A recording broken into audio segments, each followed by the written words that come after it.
अब हम बात बात में ये कहते हैं कि हमारे सनातन धर्म में छुआछूत का बहुत विचार है, हमेशा शूद्र को नीचा दिखाया गया, हमेशा शूद्र को वंचित रखा गया। आप मानोगे ये 15 दिन स्नान यात्रा से लेकर के पूर्ण रथ यात्रा तक जो जगन्नाथ जी के विशेष सेवा करेंगे ना, वो लोग कौन होते हैं? सगर जाति के होते हैं, जो कि शूद्र कुल के उत्पन्न हुए होते हैं, जिनको दैतापति कहा गया। जगन्नाथ जी में जहां पर यवनों का प्रवेश ही वर्जित है, जगन्नाथ मंदिर में, वहां पर यमन लोग प्रवेश नहीं कर सकते। और वहीं पे ये 15 दिन तक जगन्नाथ जी सेवा किनको दे रहे हैं? शबर जातियों को, जो कि शूद्र कुलोद्भूत है। सोच सकते हैं आप?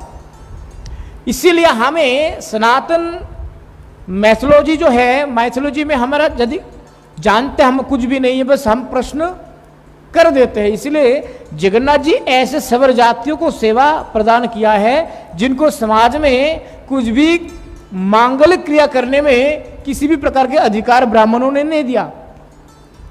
यहां तक कि ब्राह्मणों ने तक नहीं दिया उनको कि तुम पूजा पाठ कर सकते हो। जगन्नाथ जी ने स्वयं उनको अधिकार दिया कि तुम 15 दिन तक मेरी सेवा करोगे। सोचिए।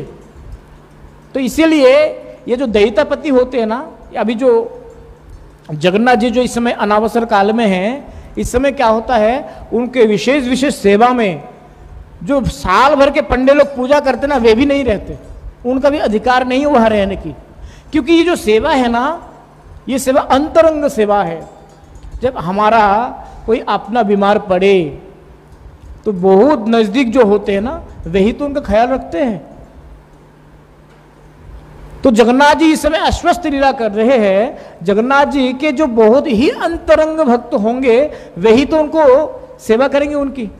तो उनके अंतरंग भक्त दैतापतियों को माना गया, जो कि शबर जाति के हैं, शूद्र कुल के हैं। नीलमाधव जी में जो लोग गए हैं उनको पता है प्रेम जी? नीलमाधव गए आप? नीलमाधव जी के दर्शन किए पुरी में? नहीं दर्शन किए? तो वहां पर नीलमाधव मंदिर में ना, वो साल भर के लिए सेवा करते सबर जाति लोग जो होते हैं। जहां पर नीलमाधव जी प्रथम प्रकट हुए थे, विश्वावसु ये जब तो थे, तो ये सबर जाति के थे, जंगली मतलब भील आदिवासी थे। तो वहां पर साल भर सेवा होते नीलमाधव जी के। महानदी के पास में ही है, महानदी के तट में ही है। हम 10 साल पहले गए थे, 10 साल पहले मायापुर मंदिर से हम पूरी धाम दर्शन के लिए आए थे, तब नीलमाधव जी में गए थे। तो उसी समय जब हम नीलमाधव जी के दर्शन के लिए गए थे ना, तो वहाँ पर जैसे आप हरिद्वार में जाते हो ना, हरिद्वार में अपने पूर्वजों के नाम लिखवा करके आते हैं लोग, तो वैसा नीलमाधव में है। तो वहाँ पर हम लोग गए थे, वहाँ पर तो हमें पूछा पंडा जी ने कि आप कहाँ से आए, कौन से मंदिर से आए हो? तो हमने अपने मठ के बारे में बताया। तो उनको तो मठ, गौरीय मठ तो बहुत से होते हैं, उनको ज़्यादा पता नहीं होता कि कितने गौरीय मठ है। तो बोला कि आपके गुरु जी का नाम बताओ। तो हमने अपने गुरु जी के नाम बताए, परम गुरु जी के नाम बताए। तो फिर पूरे उन्होंने डिटेल्स निकाले कि आपके गुरु जी कौन से सन में यहाँ पर आए थे, आपके परम गुरु जी कौन से सन में यहाँ पर आए थे, आपके परम गुरु जी के गुरु जी जो कि प्रभुपाद, जगत गुरु प्रभुपाद जी यहाँ पर कौन से सन में आए थे। ये पूरा के पूरे डिटेल्स हिस्ट्री वहाँ पर हो नीलमाधव में। तो ये 15 दिन तक जो जगन्नाथ जी अपने अंतरंग सेवा है, वो दैतापतियों को देते हैं। आप सोचोगे, जगन्नाथ जी के विग्रह को दर्शन करने मात्र से वैकुंठ की प्राप्ति का फल है ना? इस समय जगन्नाथ जी के दर्शन करने से ही वैकुंठ लोक की प्राप्ति हो जाएगी। और भी अगर हम जगन्नाथ जी को रथाग्र में बैठते हुए, रथ में चलते हुए जगन्नाथ जी को दर्शन करते हैं, तो पुनर्जन्म न विद्यते, दोबारा पुनर्जन्म नहीं होगा। परंतु अगर जगन्नाथ जी के दारू ब्रह्म को हम दर्शन करते हैं ना, दारू ब्रह्म मतलब अंगरागहीन विग्रह, जगन्नाथ जी के अंगरागहीन विग्रह का हम दर्शन करेंगे तो नरक गति होगी। इस अनावसर काल में जगन्नाथ जी को दर्शन नहीं करना चाहिए। अनावसर काल में जगन्नाथ जी को दर्शन करने से करोड़ों करोड़ों जन्म के लिए नरक गति होती है। इसीलिए इस समय जगन्नाथ जी क्या करते हैं, अपने आप को अंतरपुर में रख करके अपने दैत्यपतियों के साथ विशेष सेवा में नियोजित रहते हैं। इस समय जगन्नाथ जी अश्वस्थ लीला के बाद जब रथ यात्रा के पूर्व दिवस में उनकी अंगराग होते हैं, और ये अंगराग श्रृंगार कौन करते हैं, उनके जो निजी सेवक होते हैं दैत्यपति लोग करते हैं। तो इसीलिए जो दैत्यपति लोग होते ना 15 दिन तक जगन्नाथ जी को भोग कहाँ लगाएंगे, बंद मंदिर में ही लगाएंगे। 15 दिन तक मंदिर के गर्भगृह का द्वार है वो खोलते नहीं है। 15 दिन तक जो भोजन है, महाप्रसाद है, 15 दिन का प्रसाद एक ही दिन में ले जाया जाता, कहाँ पर, शिव मंदिर में। और जगन्नाथ जी के साथ एक साथ बैठ करके प्रसाद पाते कौन, दैत्यपति लोग। अलग नहीं है कि भाई अलग से उनको भोग लगाया, आरती किया, ये सब कोई सिद्ध नहीं है वहां पर। आजा जगन्नाथ जी बैठो, एक साथ प्रसाद पाते हैं। क्योंकि ये जो दैत्यपति है ना, ये दैत्यपति कोई और नहीं है, ये साक्षात ब्रजवासी है। कौन है, साक्षात ब्रजवासी है। तो जैसे भगवान कृष्ण अपने ब्रजवासी बाल सखाओं के साथ साथ में बैठ करके भोजन करते हैं, और वहां पर जगन्नाथ जी के मंदिर में ये अनावसर काल में ना जो झूठे हैं प्रसादी विचार नहीं होते। जगन्नाथ जी को अलग से भोग नहीं लगाएंगे, भाई जगन्नाथ जी एक ही पत्तल में रख देंगे, भाई जगन्नाथ जी को भी बुलाएंगे, आ जाओ जगन्नाथ जी आपको यहीं पर भोग लगाएंगे, और दैत्यपति लोग एक साथ बैठ करके प्रसाद पाएंगे।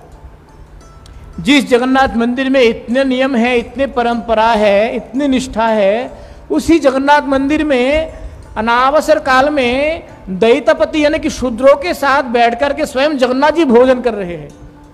आप समझ रहे हो कि इन लीला की महत्व कहां तक है।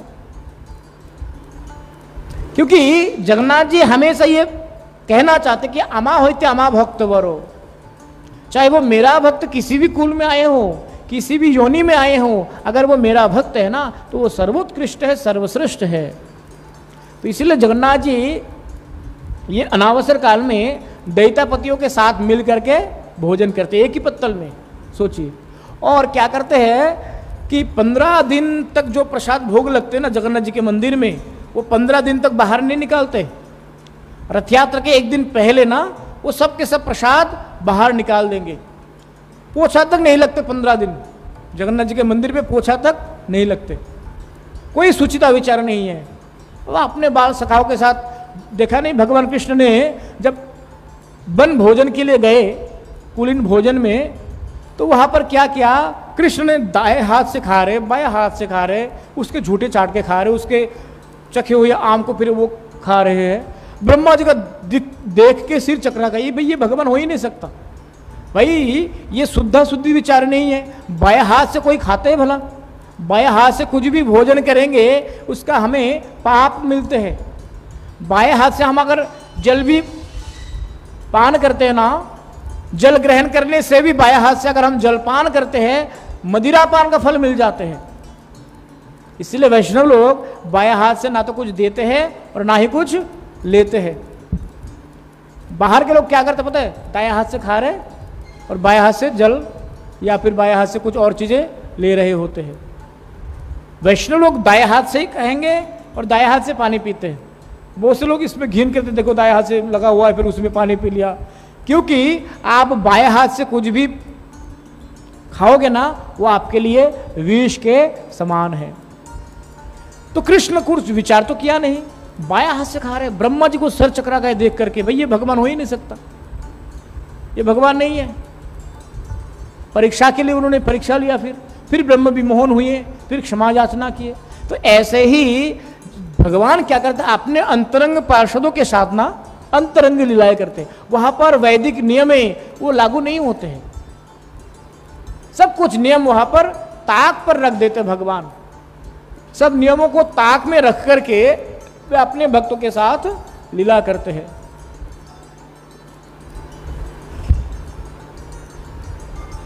इसीलिए ये जो 15 दिन है जगन्नाथ जी अपने भक्तों के साथ अंतरंग लीला करते हैं। हमें इस 15 दिनों में जगन्नाथ जी के विग्रह का दर्शन नहीं करना चाहिए, करने से अपराध लगते हैं। परंतु हमारे चाकदहा स्थित जगन्नाथ जी मंदिर में विशेष करके जगन्नाथ जी अपने भक्तों को दर्शन देने के लिए, है ना, उन्होंने क्या नियम बनाए अपने आप में कि 4 दिन तक वे अनावसर काल में रहेंगे और 4 दिन के बाद वे क्या करेंगे, भक्तों को दर्शन देंगे। जो दुनिया भर के जगन्नाथ जी के मंदिर सबके सब बंद रहेंगे, परंतु चाकदा में जगन्नाथ जी खुले हुए मिलते हैं, क्योंकि जगन्नाथ जी तो जगन्नाथ जी है ना, अपने सब भक्तों को कृपा करने के लिए कुछ ना कुछ विशेष लीला करते रहते। तो इसीलिए इस समय क्या करेंगे, पुरी में ना एक उड़िया मठ है, उस उड़िया मठ में ये जो दैत्यपति लोग हैं वे लोग क्या करते हैं, 1 साल पहले ही तिल होते हैं ना, तिल को कपड़े में बांध करके मिट्टी के हांडी में भर करके मिट्टी के नीचे 1 साल तक बंद करके रखते हैं, है ना।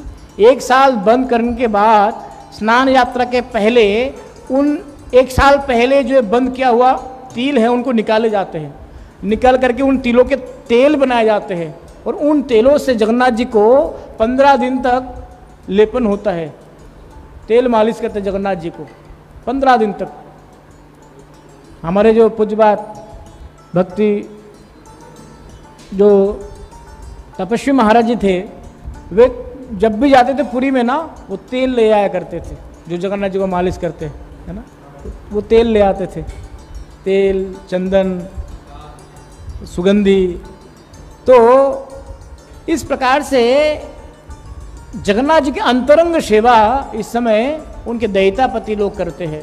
तो ये जो हमारे मन में भ्रम है कि ये छुआछूत का विचार था सनातन धर्म में, कभी ऐसा नहीं था।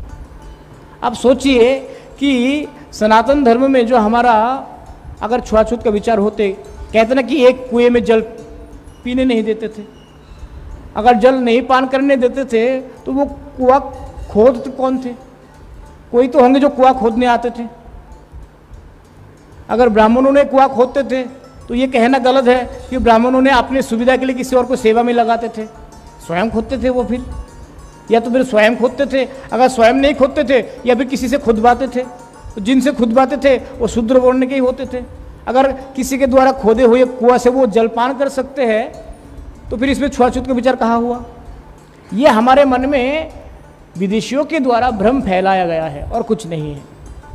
तो इसीलिए महाप्रभु जी यहाँ पर कह रहे हैं कि अपने आचरी धर्म जीवरे सिखाए, आपने ना आचरिले सिखानो ना जाए। जगन्नाथ जी स्वयं आचरण करके दिखा रहे हैं कि मैं 15 दिन तक अपने भक्तों के साथ रह रहा हूँ, कोई झूठे विचार नहीं है, क्योंकि ये लोग कौन हैं, ये कोई साधारण नहीं है, ये मेरे अंतरंग भक्त है, चाहे वो किसी भी कुल में आए क्यों ना हो।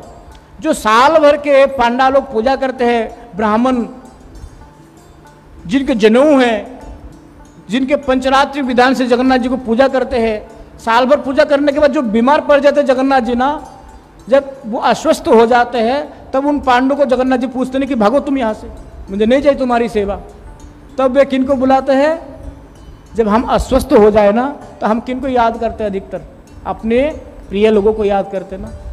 तो जगन्नाथ जी अपने प्रिय लोगों को याद करके सबर जातियों को बुलाए, भाई तुम लोग आओ, तुम लोग आकर के मेरी सेवा करो।